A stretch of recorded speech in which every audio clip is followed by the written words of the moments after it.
Who's Watson? He's like, the problem is, You heard me do me, Chief? you use it, and it's not a... It is. For you to think of what to say, it's just, it's how you speak. What statistics you got?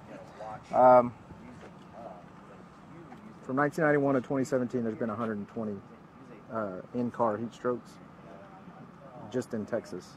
Nationwide, it's 836. That's not including 2018. In 2018, there's already been 28.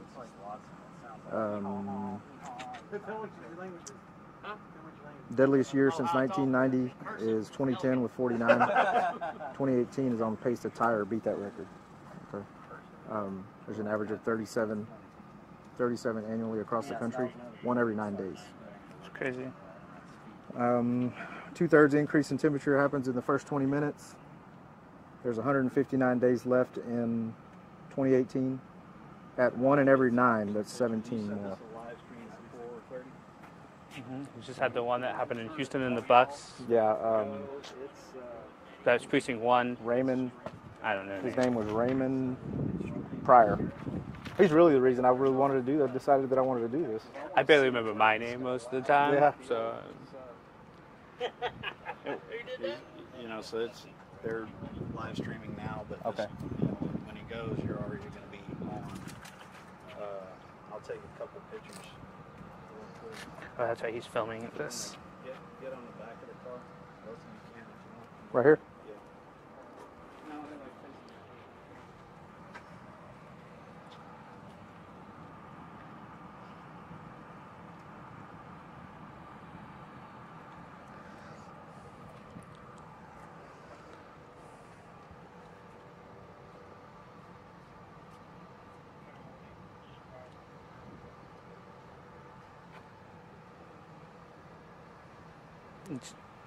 So you have the keys in there? Yes, sir. Okay, we'll take them out just in case you lock the door. Okay. And do crazy stuff. Because it does happen. So, if your heart rate gets over 200, I'm gonna stop it. Hey, that's fine. That's fine. If you stop sweating, you start hallucinating, any of those things. So. Just trying to get me out of the shot. Can you see the monitor? Yes, I'm looking at that screen now. And I'm going to turn it off and turn it back on so that way the blood pressure is not there because that blood pressure is high. Can I? Okay, absolutely.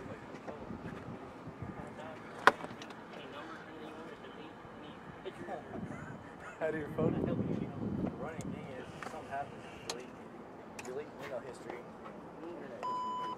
I told him to put your stuff there in the microwave and throw it in the river. Are you watching? I'm gonna keep my phone.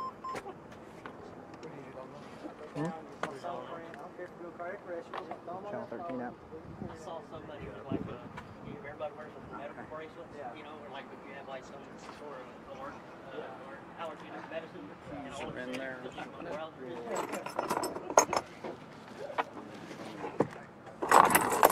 Okay, so they're starting. Where'd the keys go? They're in the ignition. Oh. So I will know about those keys situation. Yeah. Okay. Well, I'm going to take him just in case he wants to lock himself in. Okay. So. Okay. So if you could put that on him, tell us what you're going to do, and I think we're ready. So basically, you just want to kind of walk through some of the safety procedures that we're going to do, and you know, it's summer, it's hot, temperatures or whatever, you know, whatever, you know, what to say, what you'll be watching for, what he should experience. If you want to save some of it for later, just as you know exactly what to do. If I think of anything along the way, I'll just voice it. So if you could bring him out here, you know, and then we'll start. okay. Okay. How old are you? 37. 37. Okay. Basically, we just like. Just come toward me. tell the lady, the coordinator, that we are starting?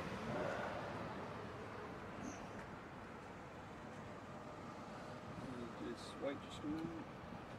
Okay,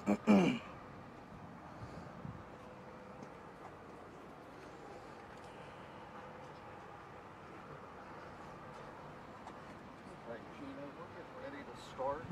So, do you want me to dial in on a remote number? I know. Okay. So, we will start in just about a minute. Just FYI, if you'll roll on our transmission. Okay. All right. Thanks a lot. Bye. Just let me put this phone back in my place.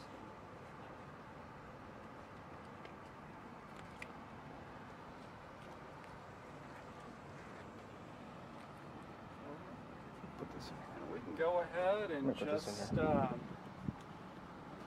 just start from the beginning. We're rolling. Okay, introduce yourself and stuff. I'm Michael Ochoa with Fort Bend County Precinct 3 Constable's Office. I'm Anthony Carpenter with Community Fire Department. We're going to do some medical assist for him. Deputy Ochoa is going to sit inside a hot car today, and he's going to tell you a little bit more about why he wants to do that. I just would like to raise awareness when it comes to leaving kids in cars. You know, just in 2018, there's been already 28 deaths, including the little boy that died in the daycare bus. And I just would like for people to be more aware, and I want everyone to see how hot it can get in a car and the effects it has on the body. You're going to attempt to endure 28 minutes in memory of the... 1 minute per child is what I'm going to try to do. And how old are you? I'm 37. And you're in good health. Yes, sir. I wanted to do this after R.J. Pryor's death, and that's really what's really got me wanting to do this today. So as you can see, it's about 3:15. It's the middle of summer. It's hot outside. We're already sweating. It's going to be pretty hot. I think the car is already at 117 degrees. So we're going to monitor his vitals while he's in the car. So we're going to be looking for increased heart rate, increased respirations. And as the longer you sit in that environment, you're going to stop sweating. You're going to get nauseous. You may start vomiting. As that progresses, you're going to start having altered mentation, so you're not going to know who you are, where you are, and that's when you start seeing the heat stroke. You'll stop sweating. So that's what we're going to be here for, is to monitor for those signs and symptoms and to pull them out if needed. But we have faith that he can make the 28 minutes. You obviously don't recommend anybody try this at home. This is a controlled setting here. Absolutely. With all the necessary people to support him. Yes, sir. What do you want to say before you go in there? I just hope this is not a challenge at all. This is just something that I wanted to do on my own. I don't want anyone to try this. I don't think this is a good idea for anyone to do, but it's just something that I want to do it to bring awareness. Okay. Let's do it. Okay, let's get in the car. We'll get you set up. Can you kind of put the leads on him out Yeah, here? absolutely.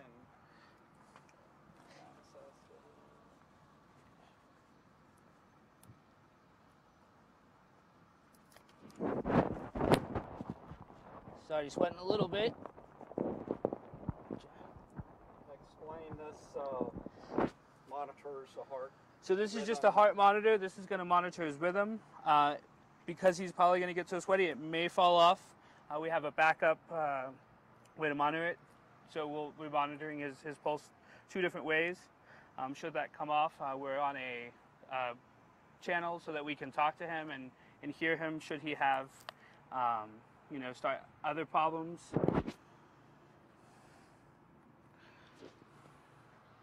What do you see this a lot as a paramedic? Somebody forgets their child, locks their keys in the car with a small child. Yeah, we see it.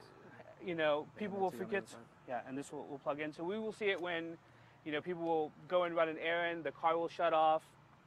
Somebody will have a toddler who can get out and will lock the door. Won't be able to unlock it. They'll have a new baby and they will, you know, not used to being parents yet, and you know, forget to grab them in the hustle and bustle of getting out into different things. So it's something we see all too often. Most of the time we're there before any major effects happen. Every now and then we have it to where it's a true medical emergency. But most of the times we can come in and get the car open in enough time. Okay. Let's do it. So at 117.1 degrees Fahrenheit. Go on the other side, I'll hand it to you. No, it's plugged in right Okay. there. So this plugs, yeah, just like that.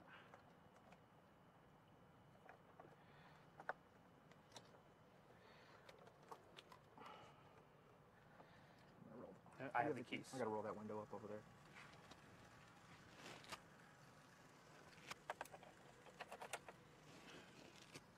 I guess.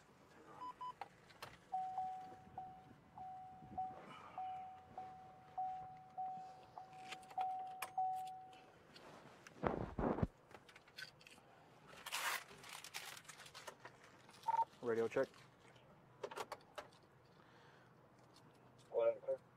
Doing a couple last minute checks. We got radio, so we got it monitored. It's at 152 heart rate, 97% oxygenation. Got a rhythm going. I'm ready. Are you ready? I'm ready. Okay, we'll start the timer for 28 minutes.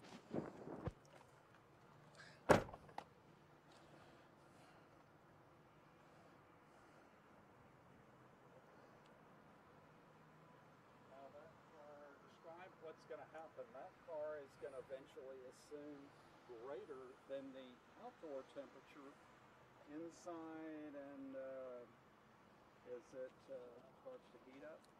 So yeah, so you'll see the temperature rise pretty quickly. I think most of the temperature happens probably in the first 2/3 kind of that 30 minutes. But it's going to get hot really, really quickly. And again, like I said, we're looking at his heart rate, making sure that stays within a safe range for him, that his respirations stay under control, that he keeps sweating, and that he doesn't lose his mentation. So he knows who he is, where he is. That's one of the biggest things for heat stroke, is that they lose kind of that mentation of who they are and where they are. Now, what's so important, if you all know an event has happened, you're aware, somebody calls you, said, I left my kids in there, the dog locked the car door, what have you, you respond within a reasonable response time. Most of the time, everything's okay. Can you kind of elaborate on that? So again, as you see, it's already 117 degrees in the car. So once you start getting to 100 degrees Fahrenheit as a body temperature, your body starts going through its shunting process and having those effects of hyperthermia, or the high temperature. So similar to when you have a fever, your body has certain reactions that happen when you get that. So typically we get called within 5 minutes of somebody locking their keys in. They realize right away that there's 5 minutes. We respond with our lights and sirens, and are there within 5 to 7 minutes. So you're looking at 10 minutes. For a 37-year-old male, that's probably, there's not going to be any harm done. The younger and the older populations do not respond as well to the temperature changes in their body and develop medical emergencies sooner than your normal aged person.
So So we're about 4 minutes in. Okay. We're seeing him start to wipe some sweat from his brow, which is understandable. You can kind of see in there without the reflection. 5-minute check. Doing good.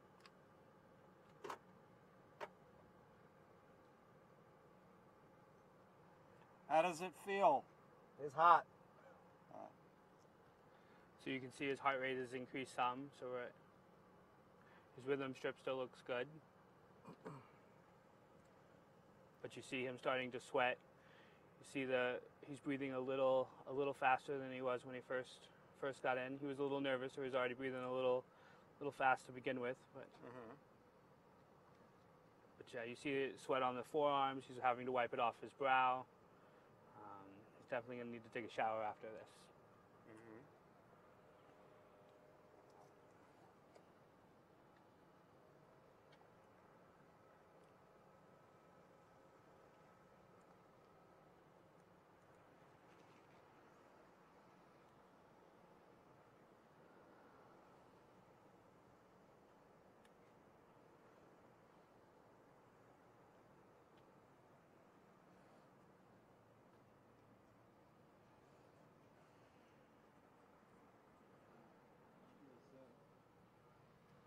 Attempting to sweat. Are you there? The body is sweating in an effort to cool through evaporation. Correct. Which there's no air circulation. Right. So the air is car, off. which can make it worse. Yeah. So there's no air circulation. So that's why our body sweats is to get the moisture, so the wind can cool us down. That's the part of the reason for the hair is to grab that wind and push some of the heat. If you have a ball cap on, we lose a lot of heat through the head and through the feet. He has boots on with socks, so he has combat boots on, so it's even hotter.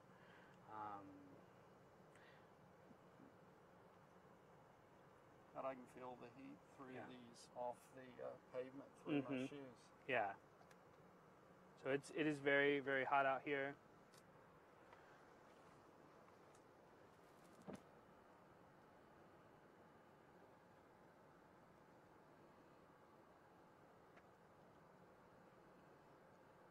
Who's got the radio communication with him? Constable Thompson has the radio. So I have 96 degrees right now and full sun. And that's the temperature in Katy, in Katy, Texas. You have his core temperature right now, or is that readable? We do not measuring his core temperature. After we're finished, we will pull out and take his temperature. He was normothermic prior to going in. So again, once you start getting over the 100 degrees, is when you start seeing the problem start. Really about 102, 103 is when you'll start seeing the altered mentation, the stopping sweat. And so if that happens, we will pull him out quickly and cool him down with different medical. Now when you get to 106, so I'm doing an is, awareness the to brain leaving does your not kids in a react hot car. well to that at all. Correct. So I've yeah, been in the when you car over about 106, I mean, 9 minutes. your brain is And I've just got Channel 13 filming it. It's basically live on the about to have internet a right now. seizure, and it starts shutting down because it can't function in that thing. Think about when you leave your cell phone out, and it It's says, hot. hey, it's too hot to charge, too hot to use. Your brain is basically doing the same thing. It's saying, I can't work in the situation. So so we have to cool him down into a normal range, so his brain starts functioning properly again.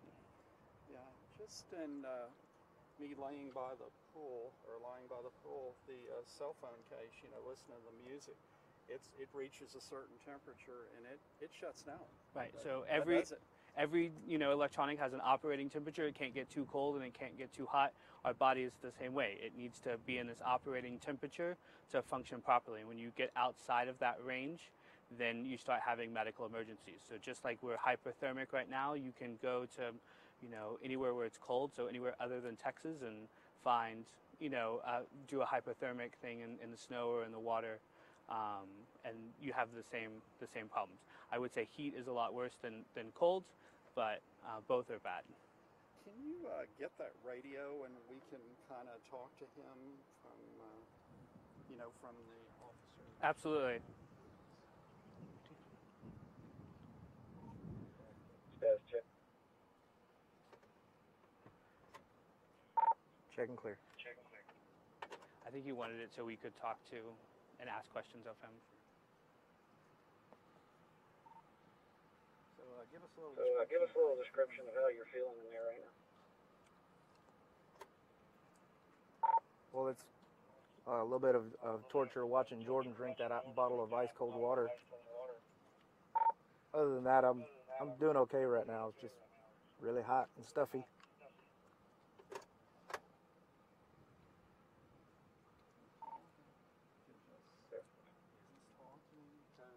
We can hear him on the mic. So tell him to just, whenever he feels like talking, to do that periodically, every, say, 3 minutes or so. Every once in a while, just give us an update. Let us know how you're feeling, what it feels like, and your status about every 2 or 3 minutes. Yes, sir, I sure will.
You ever experienced this before? Never done anything like this before in my life.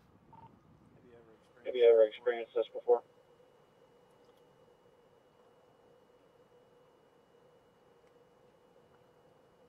Can you hear me okay?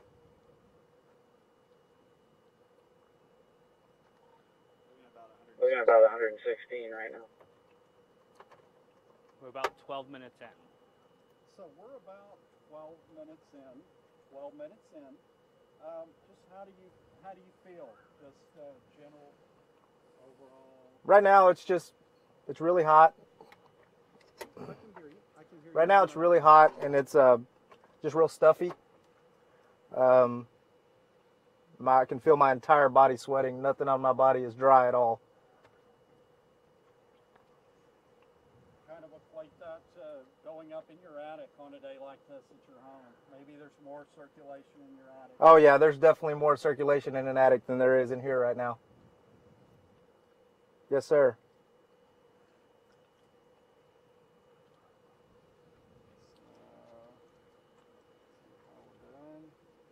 Showing 116 on the outdoor time. So you also want to think about your construction workers, your roofers, any of those trade jobs that are out in the sun right now. They're working. So not only is it hot outside, but they're expending effort as well. So that's another, not just the car, but those workers need to be making sure they're hydrating, drinking, water and other products to, replace some of those salts that they're sweating out. It's really important, for those type of workers to monitor their urine output and stuff to make sure that they're also not having heat strokes, because those are another group that's really susceptible during the summer. And the time to hydrate is not when you get thirsty. It's, 2 days in advance or so. It takes a long time for your body to take up that get the necessary hydration, the fluid, the electrolyte balance. That's right. That's something that we tell the our firefighters. My all the time. timer says halfway You're- done. Or y'all they're got about the bunker same gear time? and all that too. They're not going. You can't just hydrate that morning. You have to hydrate the whole time that week so that your body has a reserve to pull from. Just like you see that engine light. I mean the gas light come on saying, hey, you need more fuel. That doesn't come on at 0. That comes on when you have 50 miles left. So you have that reserve, and you need to build up that reserve throughout the week. So it's really important, to stay hydrated during the summer, especially if you're going to be outdoors, exercising or stuff. And the nutrition is very important. The electrolytes, your heart needs certain things, potassium, and your body needs. Yeah, potassium, sodium. You have to have those electrolytes. That's how your body works is through pressure and the sodium channels that allow our muscles to move. So it's 116 degrees so you need to in this car right now. That, sodium, potassium. I've got sweat coming out of places I've never experienced. This is what Raymond Pryor experienced.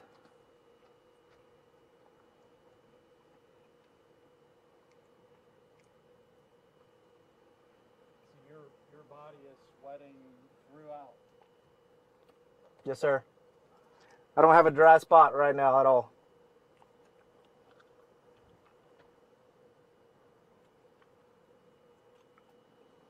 So we've seen about a 10% increase in his heart rate in the 14 minutes or so that he's been in there. So again, he's sitting there not doing anything, and a normal heart rate is about 80 to 100 beats a minute, and he's sitting at 147, 148. So he's what we would call tachycardic. And if you watch his chest, he's breathing a little heavier than he was when we first started. Again, he's sweating, throughout his entire body, his back, his chest, his legs are all sweaty. So the body is really working to cool himself down.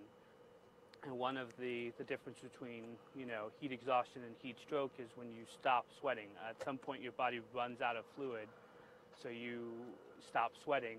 And that goes from, hey, we need to deal with something pretty quickly, to we have to deal with this right now. It becomes a true medical emergency, and it's not, oh, let's sip some Gatorade or some Pedialyte. It's, we're going to go to the hospital and we're going to get you fluids and rehydrate you, from professional, medical. Rapid cooling on the spot, you're initiating IV fluids. That's right. So, you learn in CPR, to check for pulse points. So you have your carotids, you have your radial. So you want to, anywhere you can feel a pulse, your arteries are close to your skin. So that's a good way to put, where you want to put ice. So if you do get hot, you want to put ice underneath the armpits. You want to put them in the groin. You want to put them underneath the knee where the artery is close, because that's where the blood is circulating closest to the skin, so you can cool it as quickly. The back of the neck is another good place. So you don't want to necessarily drop them in a whole thing of ice, because then you'll cool them too quickly. You have to kind of control the cooling, but you do want to put them in some cooling things, using the ice packs in the neck, the arms, and the groin to help cool them down. I'm going to set this down and strap this on better.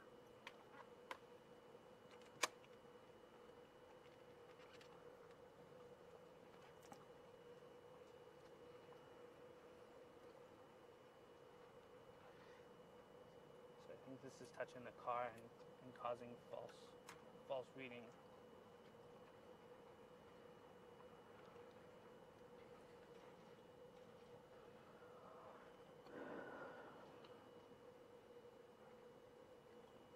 Because I can promise you it's hotter than 115 in that car right now.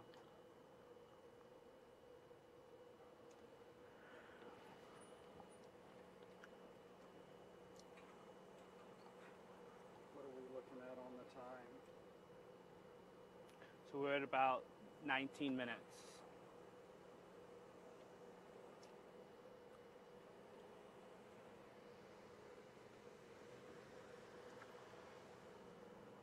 19 minutes, 1-9. How are you doing? I'm doing good. Can you tell us how you're feeling? I feel about the same. I don't feel, not feeling sick, not feeling lightheaded, don't have a headache. Is your mouth starting to get dry? Yeah, it is.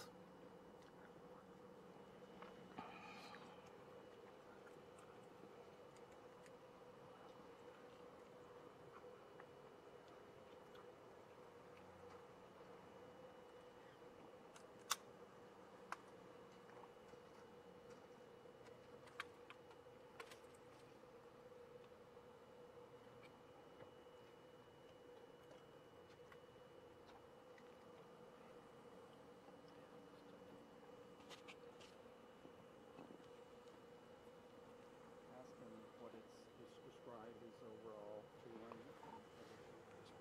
Describe your overall status. Hot. I don't feel lightheaded, not feeling sick quite yet. Hopefully I don't. No headaches. A little bit of a dry mouth. And still sweating pretty good. What about 6 minutes to go or 8 minutes to go. 8 minutes to go?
Got about 6 minutes. How you doing?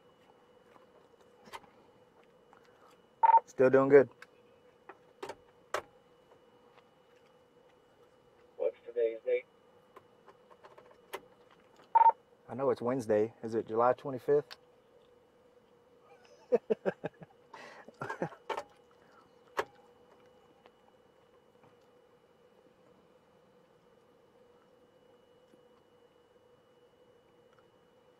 When you respond to a call like this, what's the first thing you'll do when you? And what are you going to do when you in about 6 minutes when you?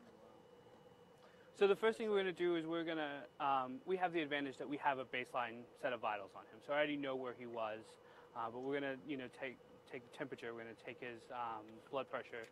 He's already hooked up to the monitor, so we already have his EKG. So we're just going to kind of assess where he's at. We're going to ask him, who he is, where he is, to make sure that he's oriented. Those are our biggest concerns, and those drive our treatment. So if his heart rate is normal, if his respirations are normal, his temperature is normal, and we don't have to, act as aggressively. We want to, we don't want to start IVs and put cool saline on, in his body if we don't have to. We want to, do be least aggressive as we can. So those are the first things that we're going to check when he gets out. When we respond to these type of calls. Yes. Yes. Yes. Joe, I'm live. Look right now. Let me call you right back, okay? So when we respond to these, through somebody who's called 911, one of the big factors is we want to determine the patient's age. The younger, as I said earlier, the younger they are and the older they are, the less susceptible they are. Deputy Ochoa here is 37 and in good health, so he is very easy to withstand these temperatures a lot longer than somebody who is, under age 8 or about over 6 age minutes. 65. Now, rolling up on somebody, an adult who is in maybe an altered mental state and roll up in there sitting in a hot car and able to get out, there may be another underlying cause to why they're in that current predicament. That's right. So there's a lot of other factors. They may have their, a psychiatric issue, and they've had a seizure. So there's a lot of other medical problems that could cause somebody to fall asleep in a car, or to become unresponsive in a car, other than just the heat. Certainly, it's a mitigating factor here, as we want to find out how long they've been in a car, if at all possible.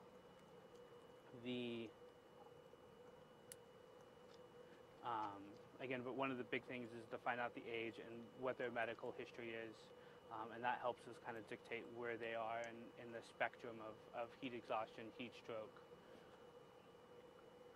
And what can everybody learn from this today?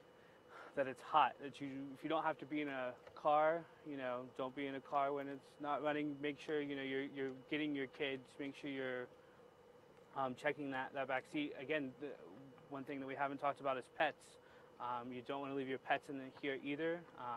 Dogs, pant when they're hot, and so they overheat just like we do. So your pets, your kids, you want to make sure that they're out and you're not just running into the store. Like, this is not, you can't just run into the store and run back out with your kids in the car. Like, it's too hot for that in case something happens. So I have 3 kids, so I know that it's a pain sometimes to take them all out and to bring them in, but it's too hot to have just them sitting in the car. But this, exercise, construction workers, it's just hot. So know what your body feels like when you start, stop sweating, when you, just getting fatigued. It's time to go in and take a break, drink some water, rest in the AC.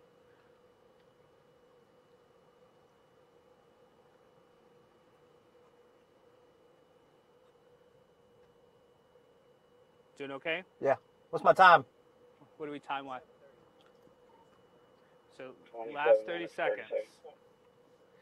Got 30 seconds to go to make 28 minutes. Again, there's been 28 deaths this year alone. It's set to break or tie the deadliest year, and the deadliest year was 2010. So there's 1 death every 9 days. So there's 159 days left. So that will.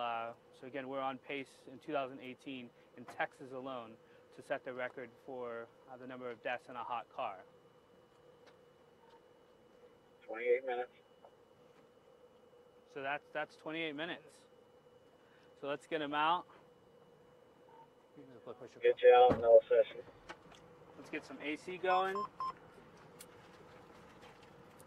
Get some water. Just sip that, don't chug that. I'm going to put this behind your head. Put this underneath your arm. Put this underneath your other arm. So again, it's going to be really important that you don't chug that, because it'll cause you to throw up. Okay. Take your blood pressure here.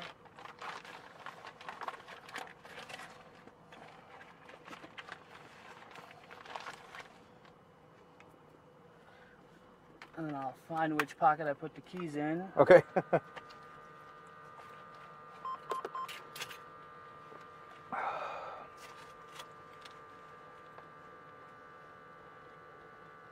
put the keys somewhere. I don't know where I put them. May have put them in your own pocket. Yeah, I got like 12 of those though. Yeah, that's it there. Okay, let's turn the car on. Get some AC going.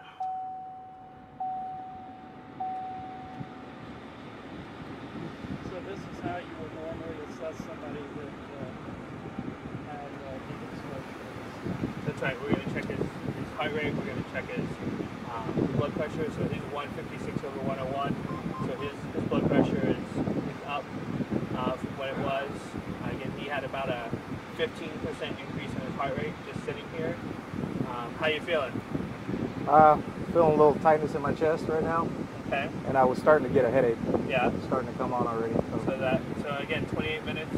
You know, a healthy individual is, you know, you're really thirsty. Your mouth is dry, sweating throughout his whole body. Heart rate was up, respiration's up, blood pressure's up. Everything is up. But his cardiac rhythm looks good. His pulse ox looks good. So again, like I said, we're just going to give him some water right now. You know, and keep an eye on him for the next 30 minutes or so that way he can kind of get back to that normal thermic temperature. We got the AC in the car going.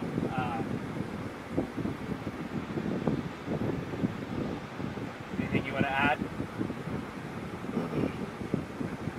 No, just, you know, this is something that I voluntarily did, and, you know, it just kind of makes you want to get a little emotional when it comes to, you think about kids that don't have this choice. You know, they just get forgotten about, and, you know, and unfortunately at the rate that it's going, it's happening at a rate of 1 every 9 days, you know, and I just want everyone to, you know, remember to check your back seat. It was really, really hot, and you know, when R.J. Pryor passed in the daycare bus, it really hit close to home, and, you know, my family relies on daycare, and you know, we drop our kids off, and we hope that we can pick them up safely every day, and, you know, most of the time we never even think about that. We just know that that's where they're going to be, and they're going to be safe when we get home, and, you know, my heart goes out to the Pryor family, and this is just something that I felt like I had to do.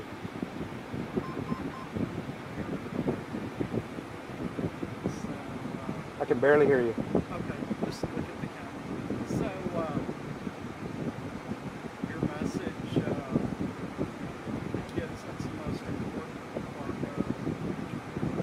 Oh, absolutely. You know, I did a lot of research on this before I did it, and you know, I reached out to several people, and when I finally decided to do it, I went to the constable and said, hey, this is what I want to do, and he was very supportive. And, you know, just even here in the Cinco Ranch area, you know, within the last couple of months, one of my partners pulled a little girl out of a hot car that was turned off, and thankfully the doors were unlocked, and he was able to get her out fairly quickly. And I think he did a great job, and thankfully he was able to save the little girl. And, you know, this is just something that's happening way too often, and it's happening, you know, at an alarming rate, you know, and it's become such an epidemic that, you know, it's almost it is as much of an emergency as a kid in a pool that accidentally fell in, you know, and you know, I have kids of my own, and I couldn't imagine what the Pryor family's going through, and my heart goes out to them. Your name and spelling? My name is Michael Ochoa, O-C-H-O-A. I go by Mike Ochoa. I'm a deputy with Fort Bend County Precinct 3 Constable's Office.